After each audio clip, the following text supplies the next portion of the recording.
Hello बच्चों, आप सभी का वेलकम है तनु क्लासेस आर्टकॉम में। कैसे हैं आप लोग? उम्मीद करते हैं आप लोग अच्छे होंगे, स्वस्थ होंगे और बहुत ही अच्छे से पढ़ाई कर रहे होंगे। आज की इस वीडियो में हम लोग शुरू करने जा रहे हैं 12th क्लास हिस्ट्री का इतिहास का 6th चैप्टर, जिसका नाम है भक्ति, सूफी एवं परंपराएं।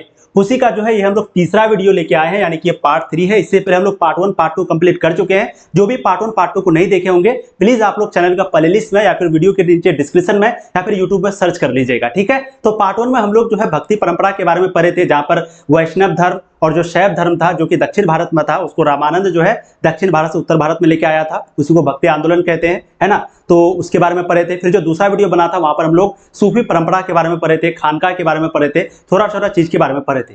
आज का जो वीडियो है वो आपके लिए बहुत इंपॉर्टेंट है, क्योंकि आज की इस वीडियो में हम लोग कई सारे टॉपिक के बारे में बात करेंगे। सबसे पहले जो है हम लोग चिश्ती परंपरा के बारे में जानेंगे।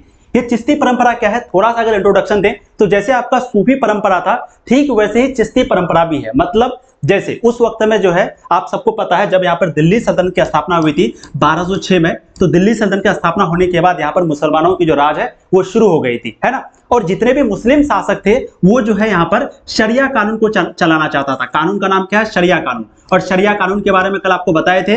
ये शरिया कानून जो है वो कौन सा कानून है? इस्लामिक कानून है ना। और इस्लामिक कानून जो है ना वो बहुत कठोर कानून है। मतलब अगर आप चोरी करते हैं तो आपका हाथ काट देगा, अगर आप किसी के साथ गलत करते हैं तो सीधा गर्दन काट देगा या फिर फांसी दे देगा। तो इस तरीके से जो शरिया कानून है, जो कि इस्लामिक कानून है और बहुत ही टफ कानून है, ठीक है। तो जितना भी यहाँ पर मुस्लिम शासक आया तो वो क्या किया, इस शरिया कानून को लागू करने का कोशिश किया। अब क्योंकि आप जानते हैं यहाँ पर जो बहुसंख्यक समाज है वो है हिंदू का, यानी कि यहाँ पर लोगों की जो संख्या, ज्यादा जो संख्या किसकी है? हिंदू की। तो इससे क्या होता था, इन शासक को, यानी कि जितने भी मुस्लिम शासक थे, उनको शरिया कानून लागू करने में बहुत तरह की परेशानी, बहुत तरह की दिक्कत होती थी, क्योंकि बहुसंख्यक समाज हिंदू धर्म है वो मानने को तैयार नहीं था, ठीक है। तो ये जो बहुसंख्यक समाज हिंदू धर्म में है वो क्या किया, कहीं पे किसी को ढूंढा कि कोई हम लोगों का सपोर्ट करे, और वो लोग भाग करके आ गया चिश्ती परंपरा की तरफ, या फिर कहें सूफी परंपरा की तरफ, जो कि हमने कल देखा था, है ना। क्योंकि सूफी परंपरा के जो लोग हैं वो क्या करते थे, हिंदू मुस्लिम एकता की बात करता था, भाईचारा की बात करता था, और लोगों को एक साथ मिलकर के रहने की बात करता था।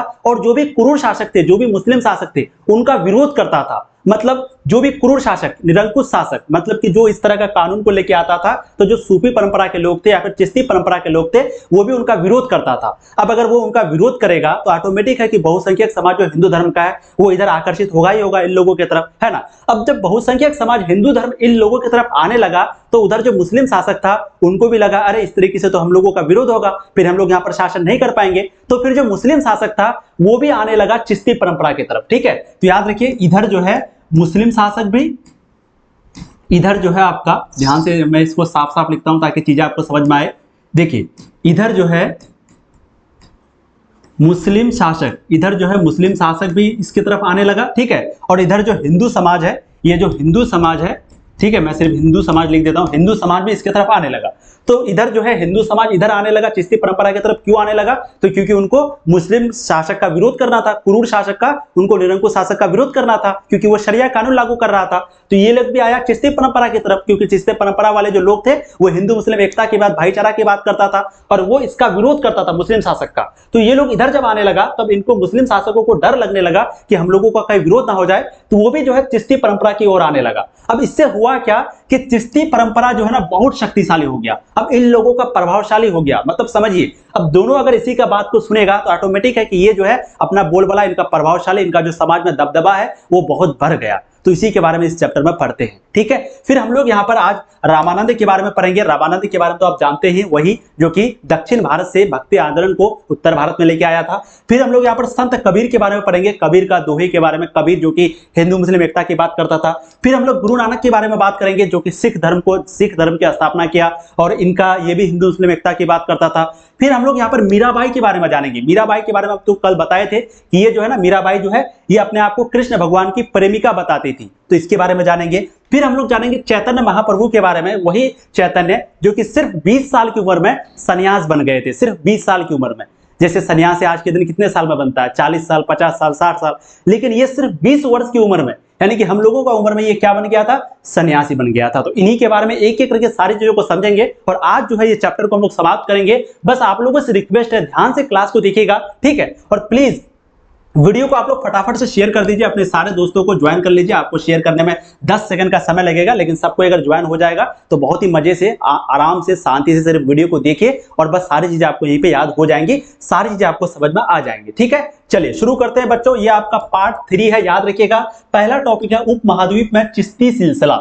अब देखिए, मैंने अभी आपको बताया जो चीज वही चीज लिखा हुआ है कि 12वीं शताब्दी के अंत तक सूफी समुदायों में चिश्ती का महत्व जो है वो काफी बढ़ गया था। यानी कि पहले क्या था, सूफी समुदाय था, फिर 12वीं शताब्दी के अंत तक सूफी समुदायों में ये जो चिश्ती का महत्व है प्यारे बच्चों वो बहुत बढ़ गया था और वो प्रभावशाली हो गए थे। मैंने अभी क्या बताया, क्योंकि इसके तरफ हिंदू भी आ रहे थे और इसके तरफ जो शासक है वो भी आ रहे थे, जिसकी वजह से इन लोगों का जो कंट्रोल है वो समाज में बहुत ज्यादा बढ़ गया, क्योंकि उन्होंने अपने आप को स्थानीय माहौल में ढाल लिया और भारतीय भक्ति परंपरा को भी अपनाया। यानी कि जो भारतीय संस्कृति था उसको भी अपनाया, साथ ही साथ समाज में जो लोग जैसा था उसी के जैसा ये भी बन गया। मान लेते हैं कोई समाज है जो कि किसी चीज का विरोध कर रहा है, तो ये भी क्या किया, उन्हीं के साथ उनका विरोध करने लगा, जिसकी वजह से लोग जो है इसकी तरफ आकर्षित हो गए। ठीक है, तो 12वीं शताब्दी के अंत तक चिश्ती का जो महत्व है वो बहुत बढ़ गया था और प्रभावशाली हो गया था, क्योंकि ये स्थानीय माहौल में अपने आप को ढाल लिया और भारतीय भक्ति परंपरा को भी अपनाया। जैसे आज के दिन आप कोई नेता को देखते होंगे, अगर वो कहीं पे भाषण देने के लिए जाता है, मान लेते हैं कोई है जो कि बंगाल में भाषण देने के लिए गया, तो वो क्या करता है लोगों का वोट पाने के लिए वो बंगाली भाषा में बोलने लगता है, स्थानीय भाषा में, ताकि क्या हो कि उनको वोट ज्यादा से ज्यादा मिले, लोगों को लगे कि ये जो है हम में से ही कोई एक है। ठीक है, कोई भी नेता आप देखते होंगे कपड़ा वगैरह वैसा ही पहन लेता है, ड्रेस वगैरह वैसा ही पहन लेता है। क्यों पहन लेता है? ताकि जो लोग है, जो जनता है, वो समझे कि ये हम ही लोग के जैसा है, हम ही लोग का भाषा बोलता है और ज्यादा से ज्यादा वोट उनको मिले। तो ठीक वैसे ही जो चिश्ती सिलसिला के लोग थे वो भी वही काम करता था। ठीक है, अब देखिए एक इंपॉर्टेंट है, पहले आप इसको स्क्रीनशॉट ले लीजिएगा। ठीक है, ये क्या है, तो चिश्ती सिलसिले की प्रमुख दरगाह, यानी कि ये सूफी संत, यानी कि ये क्या है, संत लोगों का नाम है, उनका ये मृत्यु का डेट है, वो कब उनका मृत्यु हुई थी और उनका वो दरगाह स्थान है। मतलब उनका जो दरगाह है, दरगाह क्या होता है, जैसे मजार, मतलब इन लोगों की मृत्यु के बाद उनके कब्र में जो है, जहां पर उनको दफनाया गया, तो उनके कब्र में एक प्रकार का बिल्डिंग बना दिया गया, एक प्रकार का समझिए कि मजार बना दिया गया, उसी को हम लोग दरगाह कहते हैं या फिर उसी को हम लोग मजार कहते हैं, जहां पर चादर वगैरह चढ़ाया जाता है। ठीक है, देखिए तो पहला सूफी संत का नाम है शेख मुहिउद्दीन चिश्ती। शेख मुहिउद्दीन चिश्ती की जो मृत्यु है प्यारे बच्चों वो हुई थी 1235 में। उनका जो दरगाह स्थान है वो है अजमेर में, जो कि राजस्थान में पड़ता है। याद रखिएगा, शेख मुहिउद्दीन चिश्ती की मृत्यु कब हुई, 1235 में। उनका दरगाह स्थान कहां पर है, अजमेर राजस्थान में। फिर जो दूसरा व्यक्ति है उनका नाम है ख्वाजा कुतुबुद्दीन बख्तियार काकी। क्या नाम है, ख्वाजा कुतुबुद्दीन बख्तियार काकी। इनका जो मृत्यु है वो भी 1235 में ही हुआ था और इनका जो दरगाह है वो है दिल्ली में। कहां पर है, दिल्ली में। यानी कि इनका मृत्यु जो है वो दिल्ली में हुआ था, वहीं पे उनको दफनाया गया और फिर वहीं पे उनके ऊपर दरगाह बनाया गया, मजार बनाया गया। ठीक है, फिर जो तीसरा है वो है शेख फरीदुद्दीन गंज ए शक्कर। नाम देखिए, शेख फरीदुद्दीन गंज ए शक्कर। इनकी जो मृत्यु है वो हुई थी 1265 में और इनका जो दरगाह है वो है अजोधन, जो कि अभी पाकिस्तान में एक जगह का नाम है अजोधन, वहीं पे पड़ता है। तो इनका जो दरगाह है वो कहां पर है, अजोधन पाकिस्तान में। ठीक है, फिर जो चौथा व्यक्ति है उनका नाम है शेख निजामुद्दीन औलिया, जो कि सबसे ज्यादा इंपॉर्टेंट है। ये वाला क्वेश्चन पूछा भी जाता है, एक पहला वाला और एक ये वाला ज्यादातर पूछने का चांस होता है। ठीक है, तो शेख निजामुद्दीन औलिया जिनकी मृत्यु हुई थी 1325 में और इनका जो दरगाह है वो है दिल्ली में। ठीक है, उनके बाद शेख नसीरुद्दीन चिराग ए देहली। नाम क्या है, शेख नसीरुद्दीन चिराग ए देहली। इनका जो मृत्यु है वो हुआ था 1356 में और इनका जो दरगाह है वो भी दिल्ली में। तो ध्यान दीजिए, टोटल 4 जो था, यानी कि सिर्फ शेख मुहिउद्दीन चिश्ती की जो दरगाह है वो अजमेर में है। बाकी ख्वाजा कुतुबुद्दीन बख्तियार काकी हो गया, शेख निजामुद्दीन औलिया हो गया, शेख नसीरुद्दीन चिराग ए देहली हो गया। इन लोगों का जो है दिल्ली में ही दरगाह है। कहां पर, दिल्ली में। अगर पूछा जाए इनकी दरगाह कहां पर है, दिल्ली में। ठीक है, बाकी ये पूछा नहीं जाता तीसरा नंबर वाला शेख फरीदुद्दीन गंज ए शक्कर, बाकी याद रखिएगा ये पाकिस्तान में है, यानी कि इनका दरगाह कहां पर है, पाकिस्तान में। चलिए अब देखिए, चिश्ती सिलसिला जो है वो आपका बहुत बड़ा टॉपिक है और चिश्ती सिलसिला में इनका नाम आता है, रामानंद का नाम आता है, फिर गुरु नानक का नाम आता है, कबीर का नाम आता है। इसलिए पहले हम आपको रामानंद के बारे में, कबीर के बारे में, गुरु नानक के बारे में, मीरा के बारे में और चैतन्य महाप्रभु के बारे में पहले आपको पढ़ा देंगे, फिर उसके बाद चिश्ती सिलसिला पढ़ाएंगे, फिर चैप्टर खत्म। तो ध्यान से एक एक करके इनके बारे में जानिएगा, ऑब्जेक्टिव बहुत ज्यादा इससे पूछा जाता है। ठीक है, देखो रामानंद के बारे में तो आपको बता ही दिए कि रामानंद ने उत्तर भारत में भक्ति आंदोलन को शुरू किया था, है ना। यानी कि दक्षिण भारत में जो आंदोलन चल रहा था, भक्ति आंदोलन, उसको उत्तर भारत में शुरू करने वाला कौन था, वो है रामानंद। रामानंद का जो जन्म है वो हुआ था 1299 ईस्वी में। कहां पर, प्रयाग के कान्यकुब्ज ब्राह्मण परिवार में हुआ था। यानी कि इनका जन्म हुआ था 1299 में, प्रयाग के कान्यकुब्ज ब्राह्मण परिवार में हुआ था। राघवानंद जो है इनके गुरु थे, यानी कि रामानंद के गुरु का नाम क्या था, राघवानंद। रामानंद के गुरु का नाम था राघवानंद। इन्होंने जाति पाति का विरोध किया और सभी जातियों के लोगों में अपना उपदेश दिया। और ये जो रामानंद है ये भी जो है जाति पाति का विरोध करता था, ठीक है, ये भी क्या करता था, जाति पाति का विरोध किया और सभी जातियों के लोगों में, चाहे वो हिंदू हो, चाहे वो मुस्लिम हो, चाहे वो कोई भी जाति हो, सभी जातियों की इसमें जो है वो अपना उपदेश दिया था, यानी कि अपना भाषण दिया था। चीजें आपको समझ में आ रही है, यानी कि ये भी वैसे ही थे, हिंदू मुस्लिम एकता की बात करता था। या फिर कहें तो जैसे बौद्ध धर्म में, जैन धर्म में बहुत तरह की बुराइयां आ गई थी, जादू टोना आ गया था, तंत्र मंत्र आ गया था, जिसका ये भी विरोध कर रहा था और कहा कि ये भी धर्म गलत है, आप सही रास्ते में आइए। और इन्होंने वैष्णव और शैव धर्म को एक तरीके से दक्षिण भारत से उत्तर भारत में लेके आया। और दक्षिण भारत में वैष्णव और शैव को किसने शुरू किया था, शंकराचार्य ने, ठीक है। चलिए, तो इन्होंने जाति पाति का विरोध किया और सभी जातियों के लोगों में अपना भाषण दिया, उपदेश दिया। रामानंद ने अपने मत का प्रचार संस्कृत भाषा में ना करके क्षेत्रीय भाषाओं में किया, यानी कि ये भी जो अपना मत है, जो अपना विचार है, उसको जो है लोगों को जो बताया, तो कौन सी भाषा में, संस्कृत भाषा में नहीं, अपने स्थानीय भाषा में। मान लो वो गया बंगाल में तो बंगाली भाषा में, मान लो वो गया तमिलनाडु में, वो तो उत्तर भारत में ही था, मान लो वो गया यूपी में तो हिंदी भाषा में, यानी कि जो जिस भाषा में समझ रहा था, ये जो है अपने उपदेश को, अपने विचार को उसी भाषा में लोगों को दे रहा था, ताकि लोग इनकी बात को और अच्छे से समझे, गहराई से समझे। चीजें समझ में आ रही है, स्क्रीनशॉट ले लीजिए। चलिए अगला देखिए, रामानंद ने ब्राह्मणों से लेकर शूद्र तक सभी को अपना शिष्य बनाया। और ये जो रामानंद है वो ब्राह्मणों को भी, बहुत सारे ब्राह्मण भी इनके शिष्य थे, साथ ही साथ बहुत सारे शूद्र, शूद्र जो कि वर्ण व्यवस्था में सबसे नीचा वाला जो जाति होता है, जो वर्ण होता है, उसको शूद्र कहते हैं, जिसका काम क्या होता है, सबका सेवा करना, ठीक है। और शूद्र जो है वो कहां से निकला है, ब्रह्मा के पैर से। तो रामानंद ने ब्राह्मणों से लेकर के शूद्र तक सभी को अपना शिष्य बनाया था, सभी को। जैसे कि रैदास, ये क्या था, चमार था, इनको भी अपना शिष्य बनाया। कबीर जो कि क्या था, जुलाहा था, जुलाहा जाति से था, इनको भी अपना शिष्य बनाया।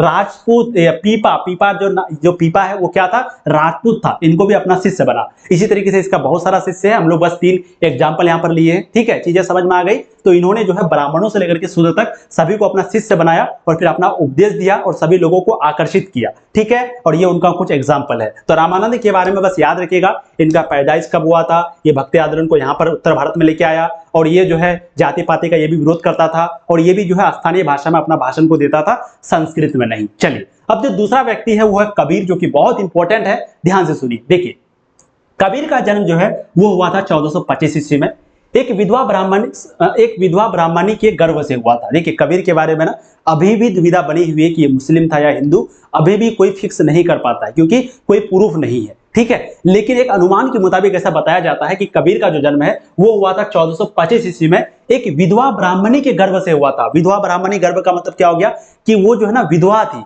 अब क्योंकि वो विधवा थी, अब आप जानिए विधवा किसे कहते हैं, जिनकी पति की मृत्यु हो जाती है उसी को विधवा कहते हैं। अब कोई अगर पति की मृत्यु के बाद वो विधवा रहे और विधवा रहे उनका बच्चा हो, तो उनको क्या लगेगा, शर्म लगेगा, उनको शर्म लगेगा, है कि नहीं, लाज लगेगा, क्योंकि भाई विधवा से बच्चा कैसे हो सकता है, उनका पति जब है ही नहीं। तो फिर क्या हुआ कि इस लाज के डर से, इस शर्म के डर से, इस शर्म की वजह से, लाज की वजह से इन्होंने जो है कबीर को वाराणसी में लहरता के पास, वाराणसी में एक लहर था, एक मतलब कि लहर था वाराणसी में, वहीं पे एक तालाब था, उसी के नजदीक जो है कबीर को छोड़ दिया। समझ में आ गया, क्योंकि ये जो पैदा हुआ था ब्राह्मणी परिवार में, तो वो लड़की जो है वो विधवा थी, अब उनके पति नहीं था, जिसकी वजह से उनको शर्म लग गया। तो उसने इसलिए क्या किया, उन्होंने कबीर को जो है वाराणसी में लहर तारा के पास, लहर तारा एक जगह का नाम है, वही एक तालाब था, उसी के नजदीक इनको छोड़ दिया कबीर को, ठीक। अब आगे देखिए, फिर जो है उनका पालन पोषण उनके माता पिता नीरू और नीमा, नीरू और नीमा जो है उनके असली माता पिता नहीं है, लेकिन क्योंकि यही उनका पालन पोषण किया इसलिए इनको माता पिता कहा जाता है। और नीरू और नीमा जो है ये भी जुलाहा जाति से था, जुलाहा जाति से, या फिर हाँ जुलाहा, ठीक है। तो उनका जो पालन पोषण है, यानी कि कबीर का जो पालन पोषण है वो किया कौन, नीरू और नीमा, उन्हीं के द्वारा इनका पालन पोषण किया गया और इसलिए उनको माता पिता कहा गया, क्योंकि उनका पालन पोषण किया। उन्होंने ही बालक का नाम कबीर रखा, और यही लोग था नीरू और नीमा जो कि इसका नाम क्या रखा, कबीर। पहले इसका नाम कबीर नहीं था। और कबीर जो है ना वो अरबी भाषा का शब्द है, कबीर जो है वो अरबी भाषा का शब्द है, जिसका मतलब होता है महान। अगर किसी को कोई कबीर बोलता है तो कबीर का मतलब क्या होता है, महान, क्या होता है, ग्रेट, महान, ठीक है। तो उन्होंने, यानी कि इनके माता पिता जो नीरू और नीमा थे, उन्होंने उनका नाम कबीर रखा, और कबीर शब्द का मतलब होता है महान। अब आगे देखिए, कबीर ने जो है हिंदू मुस्लिम एकता पर अत्यधिक जोर दिया। कबीर भी जो है वो हमेशा हिंदू मुस्लिम एकता की बात करता था, जिससे इन्हें क्रांतिकारी का उपाधि मिला, इसलिए उन्हें क्रांतिकारी कबीर भी कहा गया। और क्योंकि ये हिंदू मुस्लिम एकता की बहुत ज़्यादा बात करता था, हमेशा सिर्फ कोई ना कोई बात बताता था कि हिंदू मुस्लिम को एक होकर के रहना चाहिए, है ना। तो जितना भी बात बताता था, तो जिसकी वजह से इनको क्या कहा गया, क्रांतिकारी घोषित कर दिया गया, और इसलिए इसका नाम पड़ गया क्रांतिकारी कबीर। क्रांतिकारी ला दिया एकदम, हिंदू मुस्लिम को एक करने का इतना बार बोला, इस तरीके से लोगों को समझाया कि लोग इनकी बात को बहुत ज्यादा मानने लगे। इसलिए कहा कि ये तो क्रांतिकारी है। जैसे मान लो कोई कहीं पे गलत हो रहा हो, मान लो कहीं पे पैसा लूटा जा रहा हो, है ना, एजुकेशन सिस्टम पर पैसा लूटा जा रहा था, तो फिजिक्स वाला आया, फिजिक्स वाला आकर के क्या किया, जो फी है सारे फी को कम कर दिया। पहले 2 लाख 2.5 लाख फी लेता था, अब जैसे ही वो आया तो जो फी है वो बिल्कुल कम हो गया। तो वो एक प्रकार का क्या लाया, क्रांतिकारी लाया, रिवॉल्यूशन लाया, है ना। जैसे खान सर है, पहले यूपीएससी में 1.5 लाख 2 लाख फी लाया जाता था, लेकिन खान सर आया 10,000 में शुरू कर दिया, जो फी है वो 10,000 कर दिया। तो इसका मतलब क्या हो गया कि वो एजुकेशन में क्रांतिकारी लेके आया, रिवॉल्यूशन लेके आया, मतलब फी को पूरा कम कर दिया। रिवॉल्यूशन का मतलब यही होता है। तो कबीर जो है वो हमेशा हिंदू मुस्लिम एकता की बात करते थे, और लोग इससे बहुत ज्यादा प्रभावित हुए, लोग एक दूसरे के साथ मिलकर रहने लगे। तो एक तरीके से ये क्या किया, हिंदू मुस्लिम में क्रांतिकारी लेके आ गया, इसलिए इनका नाम पड़ा क्रांतिकारी कबीर। ठीक है, कबीर ने हिंदू मुस्लिम को एक करने के लिए दोनों धर्मों में जो भी कुरीतियां थी, जो भी गलतियां थी, सभी का जमकर विरोध किया। यानी कि दोनों धर्म में, चाहे इस्लाम धर्म में हो चाहे वो हिंदू धर्म में हो, जो भी छोटी मोटी गलतियां थी, सभी गलतियों को उजागर किया और इनका बहुत ज्यादा विरोध भी किया कि नहीं ये चीज गलत है, नहीं ये चीज गलत है। क्यों? ताकि हिंदू मुस्लिम एक हो जाए। ठीक है, वह निराकार ईश्वर पर विश्वास करते थे, और कबीर जो है वो कोई भी ईश्वर को नहीं मानते थे, कोई भी ईश्वर का रूप, यानी कि वो भी मूर्ति पूजा वगैरह नहीं करते थे, और मूर्ति पूजा को मानते भी नहीं थे। वो क्या कहते थे कि ईश्वर जो है वो निराकार है, उसका कोई भी आकार नहीं है, कोई भी रूप नहीं है। ठीक है, उन्होंने वेद और कुरान दोनों का ही प्रामाणिकता की चुनौती दी। जन्म के स्थान पर उन्होंने कम से काम को महत्व दिया। देखिए ये आपका काम लिखा हुआ है, ध्यान से चीजों को समझिए। यानी कि वो जो है सबसे पहले ईश्वर की पूजा नहीं करता था, मतलब वो कोई भी मूर्ति वगैरह की पूजा नहीं करता था, वो निराकार था, मतलब वो निराकार ईश्वर पर विश्वास करता था, किसी आकार किसी मूर्ति वगैरह पर वो विश्वास नहीं करता था। ठीक है, फिर उन्होंने जो है वेद को भी पढ़ा और वो कुरान को भी पढ़ा, और कुरान और वेद में जो भी चीजें उनको गलत लगती थी, तो उन चीजों का जो है ना ये जम करके खुल करके विरोध किया। ठीक है, फिर उन्होंने जो जाति व्यवस्था था, जैसे लोगों को जन्म के आधार पर जो काम करना पड़ता था, जैसे तुम अगर बड़े जाति में पैदा हो गए तुम लकड़ी का काम करोगे, तुम लोहार जाति में पैदा हो गए तो तुम लोहार का ही काम करोगे, उसके अलावा तुम कोई काम नहीं कर सकते हो। इस तरह का जो सिस्टम था, तो इसका जो है ये जम करके विरोध किया। यानी कि जन्म के स्थान पर उन्होंने काम को महत्व दिया। जो काम है, काम जिसके अंदर जो एबिलिटी है, जो चीज आप कर सकते हैं वो काम करिए, ना कि जो जन्म के आधार पर आप आए हैं। समझ में आ गया? तो इन्होंने जन्म के स्थान पर उन्होंने काम को जो है ज्यादा महत्व दिया।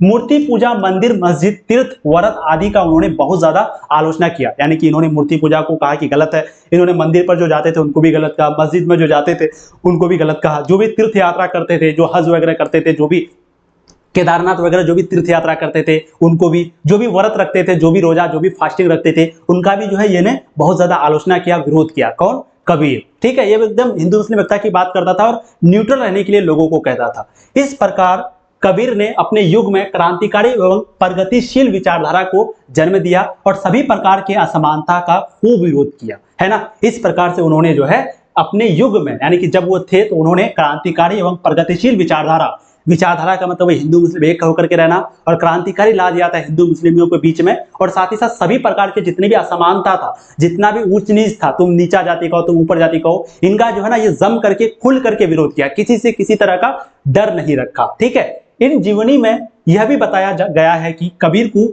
भक्ति मार्ग दिखाने वाले गुरु जो है वो गुरु रामानंद थे। यानी कि इनको जो भक्ति मार्ग का जो रास्ता दिखाया, यानी कि इनको जो सही भक्ति मार्ग में जो चलने का रास्ता दिखाया, ये रास्ता दिखाने वाला इनका गुरु कौन था? वो है गुरु रामानंद। वही रामानंद जिनके बारे में अभी हम लोगों ने पढ़ा, जो कि उत्तर भारत में भक्ति आंदोलन को शुरुआत किया था। ठीक है, तो ये उनके क्या है? गुरु है। यानी कि भक्ति मार्ग दिखाने वाला गुरु का नाम क्या है प्यारे बच्चों?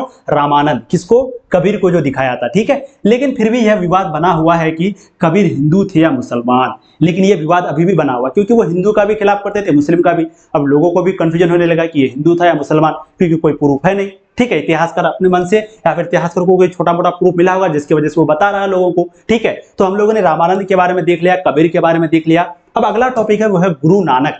गुरु नानक के बारे में तो आपको पता ही है, इन्होंने सिख धर्म की स्थापना करी थी। ध्यान से सिर्फ सुनिएगा, चीजें आपको बहुत अच्छे से समझ में आ रही होंगी। आ रहा है ना? तो प्लीज वीडियो को लाइक कर दीजिए, ध्यान से सुनिए, और वीडियो को प्लीज आप लोग शेयर करिए। और आज नाम वगैरह किसी का नहीं लेंगे, इसलिए ध्यान से क्लास को सिर्फ करिए। ठीक है, चलिए।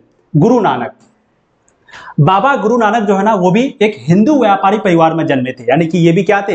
एक हिंदू व्यापारी परिवार में जन्मे थे, और ये भी हिंदू मुस्लिम एकता की ही बात करता था, है ना। और इसीलिए इन्होंने हिंदू धर्म को छोड़ करके एक नया धर्म को बनाया जो कि मुस्लिम और हिंदू दोनों धर्म से अलग था, जिसका नाम रखा गया सिख धर्म। ठीक है, तो वही चीज है कि बाबा गुरु नानक जो है वो भी एक हिंदू व्यापारी परिवार में पैदा हुआ था। उनका जन्म हुआ था 1469 में। कब हुआ था उनका जन्म? गुरु नानक का जन्म 1469 में। कहां पर? पंजाब के गुजरानवाला जिले में। कहां पर हुआ था प्यारे बच्चों? पंजाब के गुजरानवाला जिले में रावी नदी के किनारे पर स्थित एक जगह है जिसका नाम है तलवंडी नामक गांव था। वहीं पे जो है इनका जन्म हुआ था, और यही तलवंडी को नानकाना गांव भी कहा जाता था। क्या कहा जाता था? नानकाना गांव, ननकाना गांव। ठीक है, तो सिर्फ आप याद रखिएगा उनका जन्म हुआ था तलवंडी में। तलवंडी जो है एक गांव था, जिला का नाम था गुजरानवाला। क्या नाम था? गुजरानवाला, जो कि पंजाब राज्य में पड़ता है। ठीक है, तो उनका जन्म कब हुआ था? 1469 में। जिला का नाम गुजरानवाला है। कहां पर है उनका जिला? तो रावी नदी के किनारे। अब रावी नदी के किनारे कौन है? हड़प्पा। हड़प्पा जो शहर है वो रावी नदी के किनारे है, याद है कि नहीं? कमेंट करिए फटाफट। तो रावी नदी के किनारे पर जो है स्थित एक जगह है, एक गांव है जिसका नाम तलवंडी है, जिसको उस वक्त में नानकाना गांव के नाम से जाना जाता था। वहीं पे जो है गुरु नानक का जन्म हुआ। ठीक है, आगे देखो, यह भी कबीर के जैसा ही हिंदू मुस्लिम एकता के प्रबल समर्थक थे। यानी भी जो है ये भी जो है कबीर की ही जैसा हमेशा हिंदू मुस्लिम एकता की बात करता था। इन्होंने जो है सिख धर्म की स्थापना करी। ये किस धर्म की? आपको पूछा जाएगा सिख धर्म की स्थापना किसने करी? तो गुरु नानक ने। बाबा गुरु नानक जो है वो फारसी भाषा के जानकार थे, और बाबा गुरु नानक जो है ये भी फारसी भाषा को भी जानते थे। समझ में आ गया? ठीक है, उन्होंने भारत, श्रीलंका, मक्का, मदीना का भी भ्रमण किया, और ये जो है पूरे भारत का भ्रमण किया, पूरे भारत में जाके घुमा। इन्होंने पूरे श्रीलंका में घुमा। ये जो है मक्का मदीना में भी गए, वही मक्का मदीना जहाँ पर जो मुसलमान है वो हज करने के लिए जाते हैं। तो ये मक्का मदीना भी गए, श्रीलंका भी गए, भारत, पूरे भारत में भी घुमा। कौन? यहाँ पर हम लोग बात करें गुरु नानक का। ठीक है, इनका विवाह जो है बहुत ही कम उम्र में हो गई थी, और यह अपना ज्यादातर जो समय है वो सूफियों और भक्तों के बीच गुजारते थे, क्योंकि इनका जो विवाह है वो बहुत छोटी उम्र में हो गई थी। बहुत ही जब छोटा थे उसी वक्त में इनकी शादी हो गई थी, है ना। उस वक्त में ना छोटा शादी में मतलब छोटा उम्र में शादी हो जाता, जैसे गांधी जी, भीमराव अंबेडकर, जितने भी लोग हैं कम उम्र में ही वो लोग शादी कर लेते थे उस वक्त में। ठीक है, तो वही ये भी गुरु नानक भी जो है वो बहुत ही कम उम्र में शादी इनका हो गया था, और ये जो अपना ज्यादातर समय है वो बिताते थे सूफियों के बीच और भक्तों के बीच। यानी कि जो भी भक्ति परंपरा के थे उनके बीच, और जो भी सूफी परंपरा के थे उन्हीं के बीच जो है ये ज्यादातर अपना समय बिताते थे। अब अगर कोई आदमी भक्ति परंपरा में अपना समय बिताएगा तो हिंदू धर्म के बारे में जानेगा, सूफी परंपरा के में अपना समय बिताएगा तो मुस्लिम धर्म के बारे में जानेगा। अब इससे वो क्या होगा? दोनों धर्म का जानकार हो गया, दोनों धर्म में क्या गलती है उनको देखा, है ना। फिर देखने के बाद इन्होंने एक नया धर्म को लाया, वो है सिख धर्म। ठीक है, देखो बाबा गुरु नानक के संदेशों से पता चलता है कि वो निर्गुण भक्ति के प्रचारक थे। अब निर्गुण भक्ति के प्रचारक का मतलब क्या हो गया? आपको बताए थे भक्ति दो प्रकार के होता है, एक सगुण, एक होता है निर्गुण। सगुण का मतलब जो पूजा जो करता है तो वो पूजा मूर्ति के रूप में करता है, जो पूजा करता है वो मूर्ति के रूप में पूजा करता है। ठीक है, 1 सेकेंड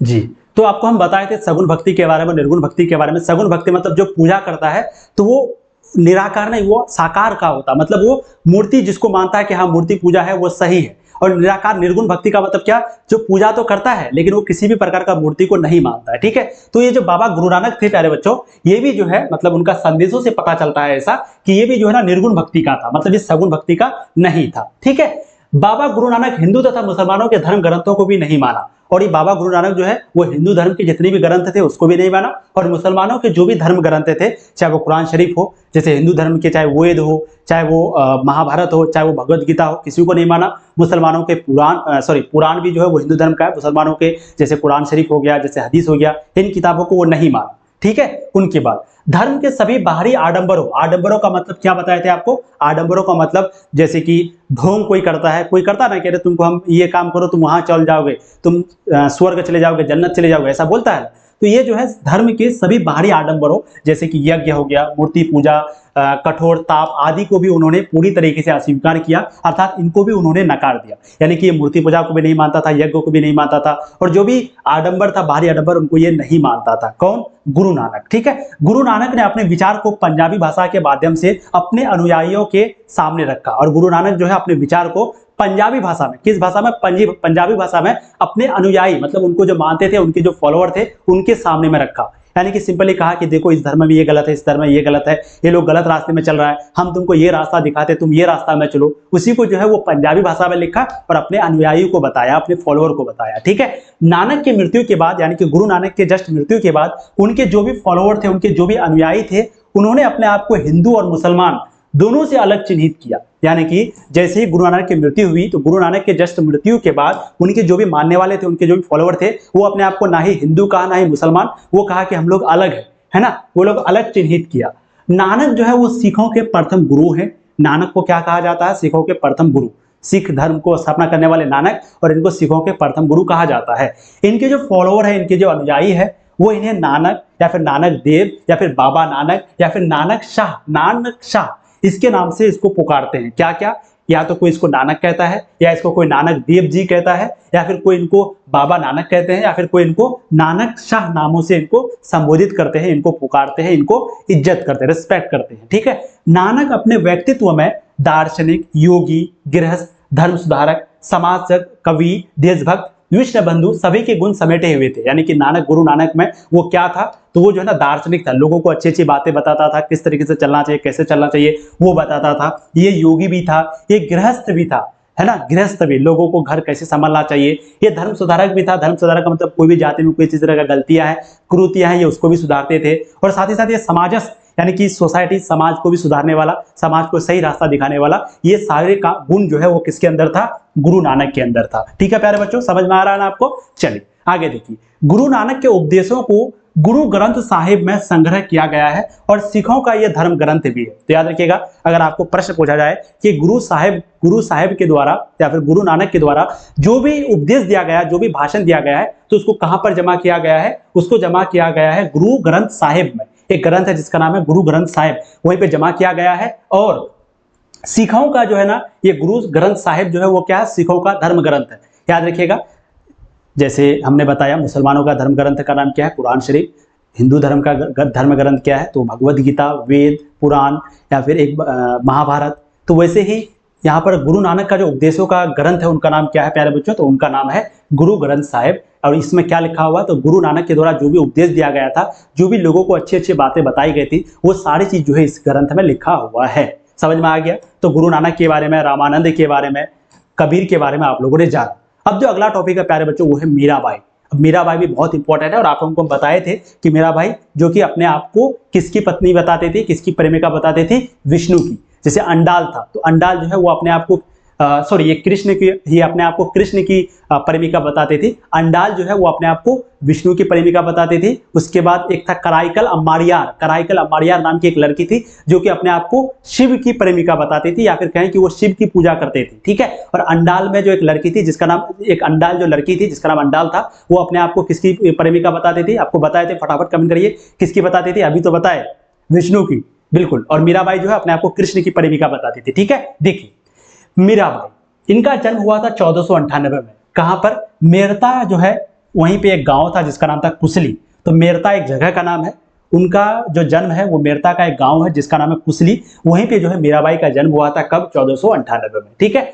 दक्षिण भारत में अलवार महिला संत अंडाल की तरह उत्तर भारत में मीराबाई भी कृष्ण को अपना पति मानती थी। यानी दक्षिण भारत में जो अलवार थी, जैसे अभी बताए अलवार जो कि महिला संत थी, वो बिल्कुल अंडाल की ही तरह, दक्षिण भारत में अलवार महिला संत अंडाल की तरह उत्तर भारत में जो है मीराबाई कृष्ण को अपना पति मानती थी। तो अंडाल जो है वो दक्षिण भारत की थी, वो मानती थी किसको? विष्णु को अपना पति मानती थी या फिर प्रेमिका मानती थी। और ठीक वैसे ही जो मीराबाई है वो अपने आप को कृष्ण की प्रेमिका मानती थी, और ये उत्तर भारत से थी। याद रखिएगा, ये उत्तर भारत से, अंडाल दक्षिण भारत से। ठीक है। वह राजस्थान के मेरता के शासक रतन सिंह राठौर, क्या नाम है? रविंद्रनाथ टैगोर नहीं, वह राजस्थान के मेरता का शासक था, राजा था जिसका नाम था रतन सिंह राठौर। उसी की जो है ये बेटी थी, उसी की जो है मीराबाई पुत्री थी, बेटी थी। किसकी? रतन सिंह राठौर की। ठीक है। उनका जन्म कहां पर हुआ था? गांव का नाम क्या था? कुसली, जो कि मेरता में ही पड़ता है। और कब हुआ था? 1498 में। ठीक है। अब देखो, मीराबाई मारवाड़ के मेरता जिले की एक राजपूत राजकुमारी थी। और क्योंकि ये राजा की बेटी थी तो इसका मतलब क्या हो गया कि मेरता जो जिला था वहां पर ये क्या बनेगी? राजकुमारी। ठीक है। कोई भी राजा की बेटी होती थी ना तो उसको राजकुमारी कहा जाता था। ठीक है। अभी भी जैसे दुबई की कोई बेटी होती है, प्रिंसेस माहिरा, उनका नाम शायद माहिरा या कुछ है, शेख माहिरा ऐसे करते हैं, तो प्रिंसेस बोलते हैं, मतलब राजकुमारी बोलते हैं। ठीक है। तो मीराबाई जो है मारवाड़ के जो मेरता जिला था वहीं के शासक का नाम क्या था? रतन सिंह राठौर। तो इनको बेटी थी तो इसीलिए जो है इनको राजकुमारी बुलाया जाता था, और ये लोग राजपूत खानदान से थे। तो मीराबाई भी राजपूत थी और इसको राजपूत राजकुमारी बुलाया जाता था। इनकी शादी जो है इनकी मर्जी के बगैर मेवाड़ के सिसोदिया खानदान में करा दिया गया। और मीराबाई के मर्जी के बगैर, मीराबाई को बिल्कुल भी पसंद नहीं था, लेकिन इनका शादी इनके मर्जी के बगैर जबरदस्ती मेवाड़ का सिसोदिया एक खानदान था, मेवाड़ में ही सिसोदिया खानदान, खानदान का नाम था सिसोदिया खानदान, वहीं पे इनका शादी करा दिया गया। ठीक है, इनकी शादी किससे कराई गई थी? तो इनका पति का नाम था, इनकी शादी जो है वो राणा सांगा के बड़े बेटे भोजराज से हुआ था, है ना। इनकी शादी जो है सिसोदिया परिवार, जो अभी हम लोग बोले तो सिसोदिया परिवार में राणा सांगा का एक बड़ा बेटा था, ज्येष्ठ पुत्र था, जिनका नाम था भोगराज। उसी से जो है भोगराज से ही जो है मीराबाई का शादी हुआ था। किससे? भोगराज से। ठीक है, उनकी पति की मृत्यु हो गई और फिर भोगराज की मृत्यु हो गई और इनके बाद ये विधवा हो गई। और ये जैसे विधवा हो गई तो फिर ये जो है इसके बाद मीरा जो है वो कृष्ण भक्ति में लीन रहने लगी। ये लीन आपका लिखा हुआ है, लीन। लीन का मतलब क्या हो गया कि ये कृष्ण भक्ति में समा गई, यानी कि ये कृष्ण को ही अपना पति मान लिया। ये अपने आप को कृष्ण की प्रेमिका बताते थे और क्योंकि इनका पति का भी मृत्यु हो गया था और ये अपने पति को मानते भी नहीं थे, है ना, इनके मर्जी के बगैर इनकी शादी हुई थी। चीजें समझ में आ गई। तो मीराबाई के बारे में हम लोगों ने ये जाना, आपको समझ में आ गई होगी। चलिए, अब जो अगला है प्यारे बच्चों वो है चैतन्य महाप्रभु।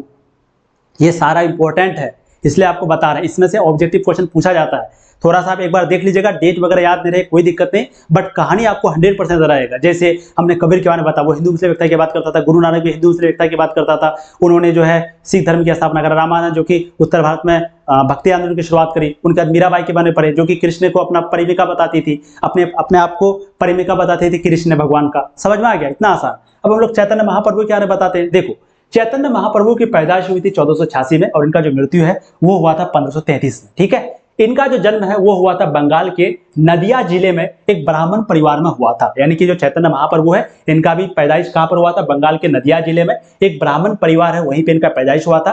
और 20 वर्ष की उम्र में जो है वो सन्यासी बन गए थे, जो कि हमने आपको बताया। सिर्फ कितने साल में? 20 साल के अंदर में जो है ये सन्यासी बन गए थे। उनका मानना था कि मानव को राधा की भांति कृष्ण प्रेम में रत रहना चाहिए। यानी कि जैसे राधा कृष्ण से जिस तरीके से प्रेम करते थे, तो ठीक वैसे इनका भी मानना था कि लोगों को वैसे ही करना चाहिए। उन्होंने कीर्तन, नृत्य तथा संगीत द्वारा कृष्ण भक्ति पर बहुत जोर दिया। यानी कि ये जो है कीर्तन भी करते थे, ये डांस भी करते थे, ये गाना भी गाते थे, संगीत भी करते थे, है ना। तो इनके द्वारा जो है इन्होंने कृष्ण भक्ति पर बहुत ज्यादा जोर दिया। ये भी कृष्ण का बहुत ज्यादा भक्ति करता था। ठीक है, उन्होंने भाईचारे को बहुत बढ़ाया और जो चैतन्य महाप्रभु है ये भाईचारे को भी बहुत ज्यादा बढ़ाया। ये भी भाईचारे को बहुत ज्यादा मतलब कहते हैं कि नहीं, भाईचारा होना चाहिए, हिंदू मुस्लिम एकता की बात इन्होंने भी करी। ठीक है, बंगाल, बिहार, उड़ीसा में लोगों पर चैतन्य का काफी प्रभाव पड़ा।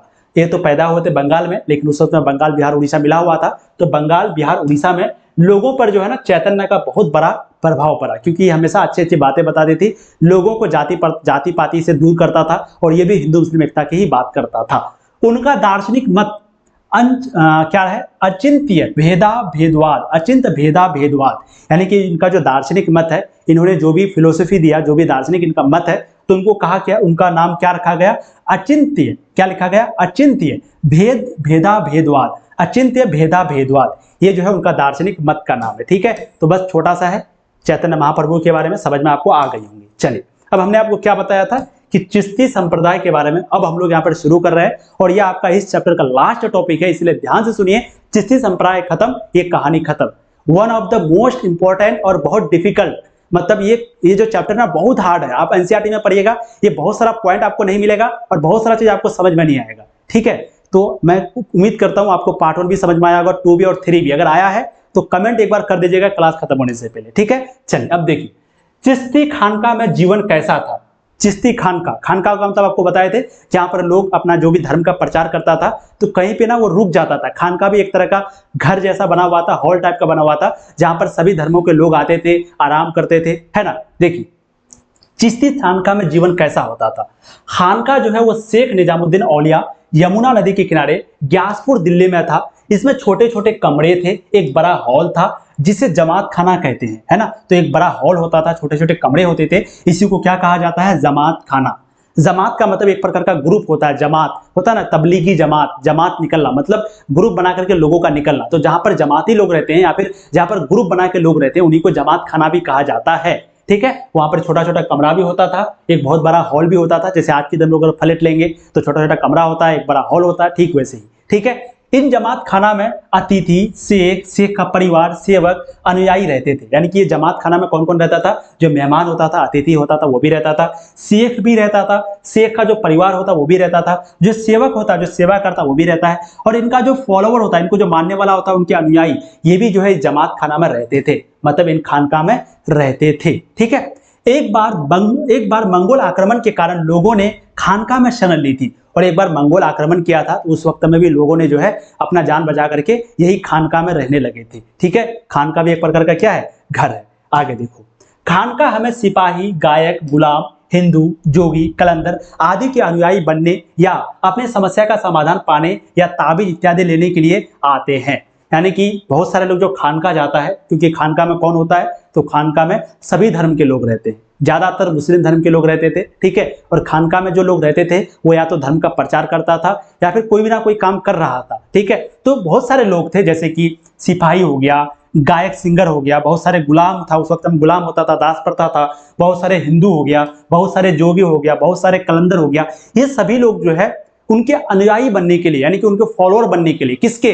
जो खानका में रहते थे उनके फॉलोअर बनने के लिए, या फिर अपना समस्या को सुनाने के लिए, अपना प्रॉब्लम को सुनाने के लिए ये लोग जाते थे खानका।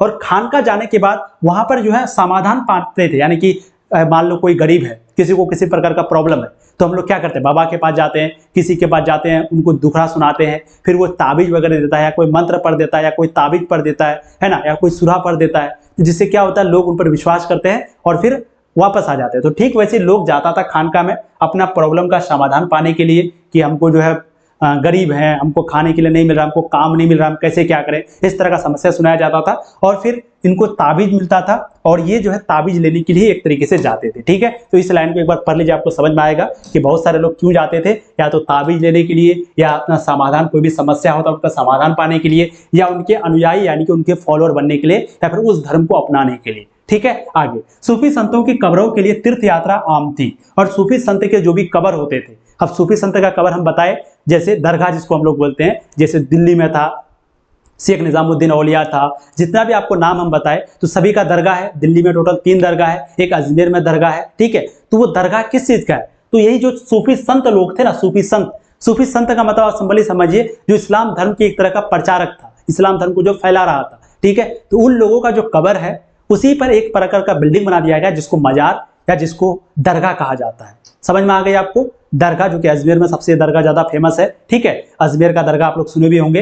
तो वहीं पे जो है ना लोग तीर्थ यात्रा आम थी। तीर्थ यात्रा मतलब लोग उनके मानने के लिए भी जाते थे। बहुत सारे लोग जो कि चादर चढ़ाने के लिए जाता है ना, तो लोग तीर्थ यात्रा करने के लिए भी उनके कब्रों में जाता था। समझ में आ गया प्यारे बच्चों?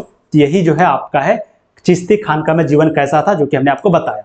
अब देखिए, चिश्ती की उपासना का मतलब हमने आपको क्या बताया था? एक तरह का पूजा करना, उपासना करना, पूजा करना। ठीक है। देखो, जियारत तथा कव्वाली। अब जियारत और कव्वाली क्या होता है? कव्वाली का मतलब तो आप समझ गए होंगे, कव्वाली, लेकिन जियारत क्या होता है समझिए। देखिए, ये वर्ड आपका एनसीईआरटी में है, इसलिए आपको पढ़ाना बहुत जरूरी है, और ध्यान से सुनिए। देखो, जियारत का अर्थ है दर्शन करना। जियारत का अर्थ क्या होता है? दर्शन करना होता है।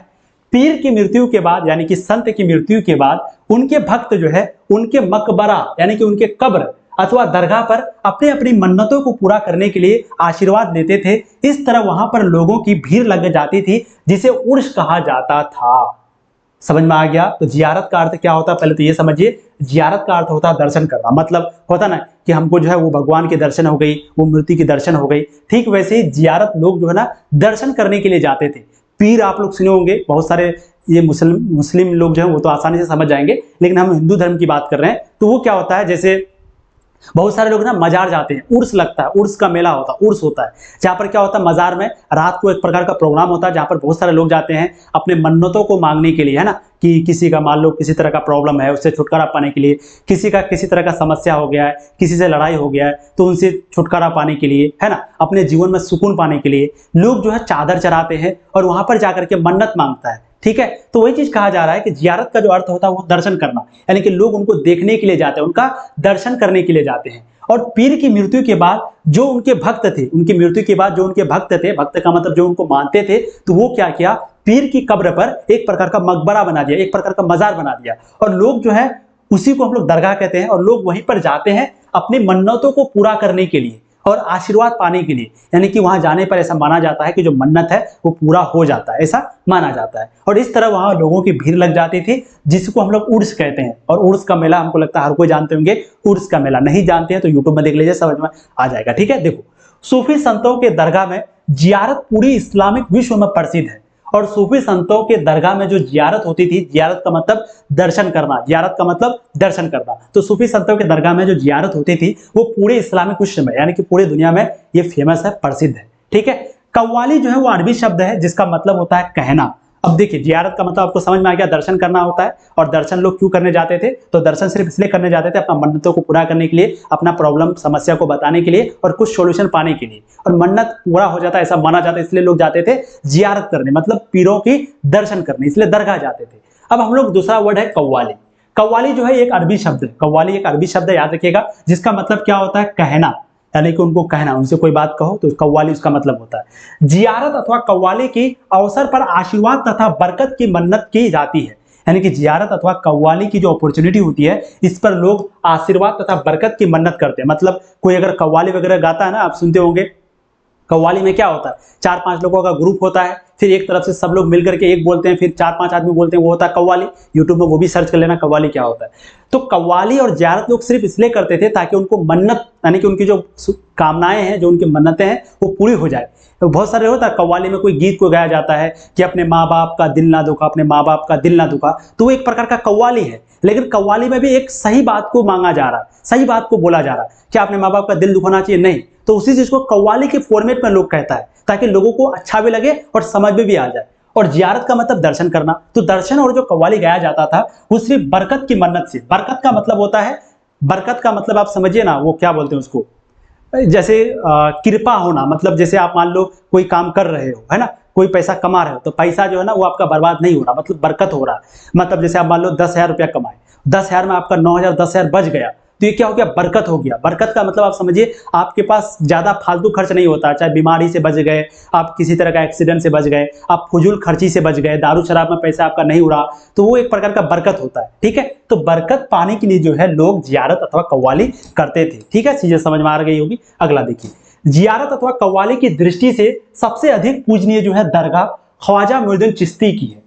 यानी कि जो ये जियारत होता है, मतलब लोग जो ज्यादा जाते हैं, जो दर्शन करने के लिए जाते हैं, और ज्यादातर जो कव्वाली होती है वो कहां पर होती है? तो सबसे ज्यादा जो होती है वो होती है एक दरगाह में। उस दरगाह, वो दरगाह किसका है?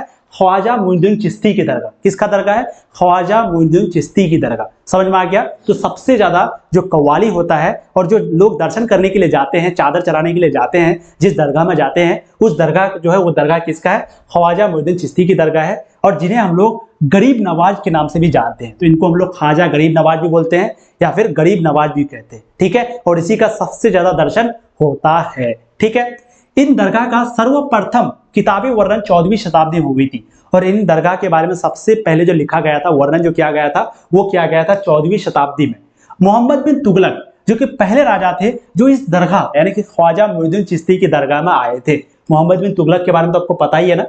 मोहम्मद बिन तुगलक यहाँ पर कौन आए थे? यहाँ पर आए थे मोरक्को से। कौन आया था? Ibn Battuta. और इब्न बतूता जब यहाँ पर आया था 1333 में, तो उस वक्त में जो शासन था किसका था? मोहम्मद बिन तुगलक का था। तो ये ऐसे पहले राजा थे जो कि ख्वाजा मोइनुद्दीन चिश्ती की दरगाह में आए थे। सबसे पहले राजा थे जो कि ख्वाजा मोइनुद्दीन चिश्ती की जो दरगाह है वहां पर आए थे। ठीक है, और ये ख्वाजा मोइनुद्दीन चिश्ती की दरगाह कहाँ है? आप लोग फटाफट कमेंट करिए, फटाफट कमेंट करिए, आपको हम शुरू में ही बताएं। मजार पर सर्वप्रथम इमारत मालवा के सुल्तान गयासुद्दीन खिलजी ने 15वीं सदी के उत्तरार्ध में बनवाई थी। और ये मजार पर सबसे पहला जो बिल्डिंग है, सबसे पहला जो इमारत है, वो किसने बनाया था? तो एक सुल्तान था जिसका नाम था गयासुद्दीन खिलजी, जो कि खिलजी वंश से था। इसी ने जो है 15वीं सदी के उत्तरार्ध में इसको बनवाया था, वहां पर मजार पर बिल्डिंग को बनवाया था। ख्वाजा मोइनुद्दीन चिश्ती की दरगाह दिल्ली और गुजरात को जोड़ने वाले मार्ग पर है। और ये जो ख्वाजा मोइनुद्दीन चिश्ती की जो दरगाह है वो कहां पर है? तो दिल्ली और गुजरात को जो रास्ता जोड़ता है, दिल्ली और गुजरात, दिल्ली कहां पर है, गुजरात कहां पर है? देखिए, तो दिल्ली और गुजरात को जो रास्ता जोड़ता है वहीं पे जो है उसी रास्ते में ख्वाजा मोइनुद्दीन चिश्ती की दरगाह है। ठीक है, इस दरगाह पर अकबर को आने के लिए तीर्थ यात्रियों के भजनों ने प्रेरित किया था। और इस दरगाह पर कौन आया था? अकबर को आने के लिए जो तीर्थ यात्री थे उसी के जो भजन था उसने प्रेरित किया था। और अकबर इस दरबार पर 14 बार आए थे। कभी आशीर्वाद लेने, तो कभी संकल्प की पूर्ति के लिए, तो कभी पुत्रों के जन्म के शुभ अवसर पर। यानी कि जो अकबर था, ठीक है, तो अकबर जो है तीर्थ यात्री को भजनों की वजह से, तीर्थ यात्री जो भजन करते थे तो उसी की वजह से अकबर भी जो है इस दरगाह पर आए थे, और ये लगातार 14 बार इस दरगाह पर आया था। कितने बार? 14 बार। और क्यों आते थे? तो कभी आशीर्वाद लेने हो गया, कभी संकल्प की प्राप्ति के लिए हो गया, तो कभी पुत्रों के जन्म के शुभ अवसर पर हो गया, इसलिए ये आते थे। चीजें समझ में आ गई? अब आगे देखो प्यारे बच्चों, अकबर ने यह परंपरा 1580 तक बनाए रखा। और अकबर जो है यहाँ पर कब यहाँ पर राजा बना था? 1556 में, है ना। अकबर जो है मुगल सल्तनत से जो राजा बना था, कब बना था? 1556 में। और ये 1556 से लेकर के 1580 तक ये जो परंपरा है वो बनाए रखा। प्रत्येक बार अकबर दरगाह को दान भेंट करने आते थे, यानी कि इस दरगाह पर दान देने के लिए भी जो है अकबर आते थे। और 1568 में उन्होंने भोजन पकाने के लिए एक विशाल डेग, डेग का मतलब एक बर्तन होता है जहाँ पर खाना बनाया जाता है, तो एक बहुत बड़ा डेग है जहाँ पर बहुत सारे लोगों की जो खाना है वो एक बार में बनाया जाता है। तो इसको किसने दिया था? अकबर ने दिया था, दान दिया था या फिर गिफ्ट दिया था। कहां पर? इस दरगाह में, ठीक है। उन्होंने यहाँ मस्जिद का भी निर्माण करवाया था, और जो अकबर है वो यहाँ पर मस्जिद का भी निर्माण करवाया था। तो याद रखिएगा, अकबर 14 बार आए थे, क्या करने के लिए? कभी आशीर्वाद लेने, कभी संकल्प की प्राप्ति के लिए। मतलब होता ना कि आज हम आपसे वादा करते हैं कि आज के बाद हम ये काम करेंगे तो करेंगे, इसलिए अकबर को महान शासक भी कहा जाता है। और साथ ही साथ कभी कभी अपने उनका पुत्र के पैदा होने के लिए, यानी कि पुत्र अगर नहीं होता था तो बहुत सारे लोग होता है ना, बेटा बेटी अगर नहीं होता है तो उन जगहों पर जाकर के मन्नत मांगते हैं, ठीक है। वैसे इस्लाम धर्म में ये सब चीज को गलत माना जाता है। ऐसा कहा जाता है कि इस तरह का चीज नहीं करना चाहिए। आप अगर कोई भी चीज मांगते हो तो डायरेक्ट किससे मांगो? ईश्वर से मांगो। डायरेक्ट ईश्वर और बंदा के बीच कोई नहीं आना चाहिए, एकदम कट्टी, ठीक है। लेकिन बहुत सारे लोग मानते हैं, बहुत सारे लोग नहीं मानते हैं। इस्लाम में इस चीज को गलत माना जाता है बहुत सारे लोगों के द्वारा, बहुत सारे लोग सही भी कहते हैं, सबका अपना अपना विचार है, ठीक है। चलिए, तो चीजें आपको समझ में आ गई प्यारे बच्चों। यहाँ पर जो चिश्ती दरगाह था, आपको एक एक चीज अच्छे से समझाए, सारी चीजों को समझाए बहुत अच्छे से। चलो, अब अगला है चिश्तियों की भाषा तथा संपर्क।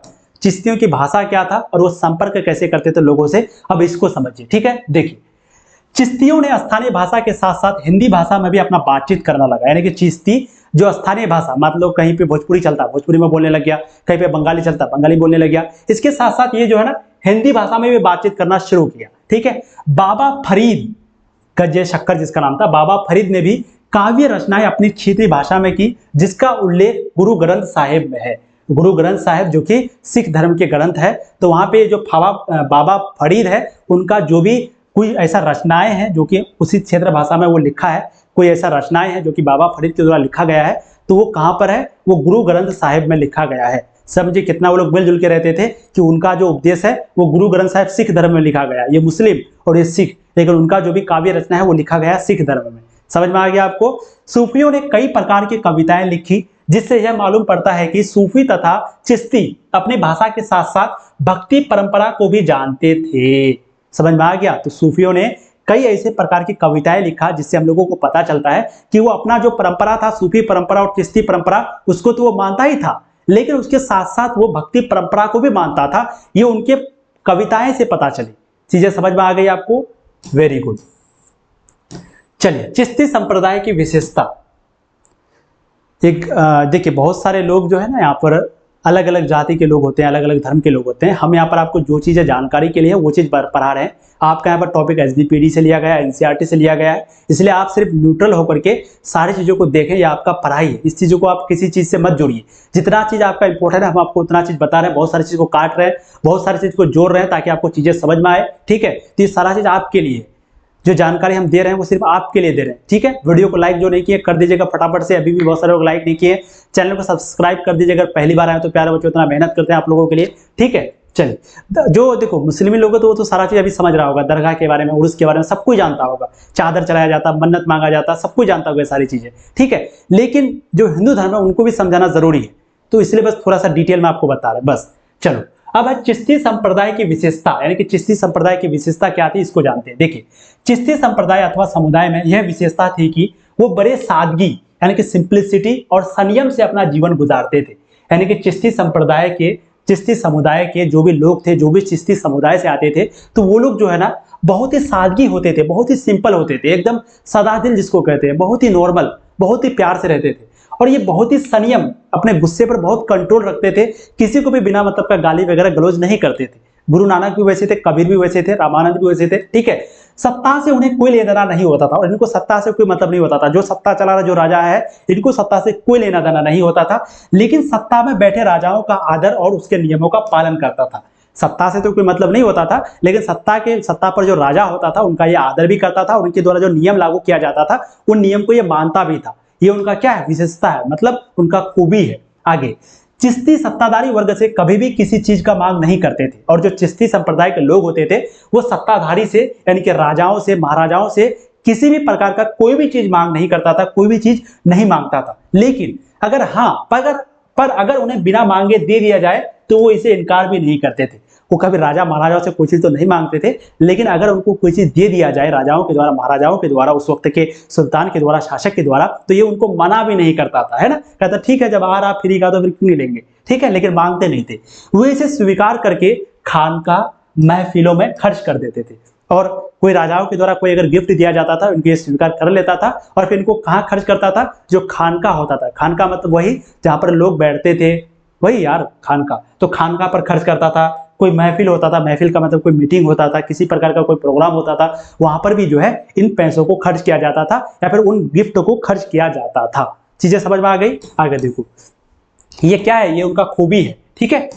सूफियों के इस तरह की आचरण और व्यवहार को देखकर लोग इन्हें अच्छा समझने लगे और इन पर विश्वास करने लगे। और सूफियों का इस तरीके से आचरण देखा, इस तरीके का कैरेक्टर देखा, इस तरीके का बिहेवियर देखा, तो जो हिंदू धर्म के लोग हैं या फिर जो अलग अलग धर्म के लोग हैं वो भी इस पर विश्वास करने लगे और इसके वजह से लोग इस्लाम धर्म कबूल करने लगे, ठीक है। तो सूफियों के इस तरह के आचरण से, इस तरह के व्यवहार को देख करके लोग इन्हें अच्छा समझने लगे और इन पर अब क्या करने लगे, विश्वास करने लगे। क्योंकि लोग सूफियों पर विश्वास करने लगे और इनकी बातें मानने लगे, इसलिए शासकों ने सूफियों का समर्थन पाने का हासिल करना चाहा।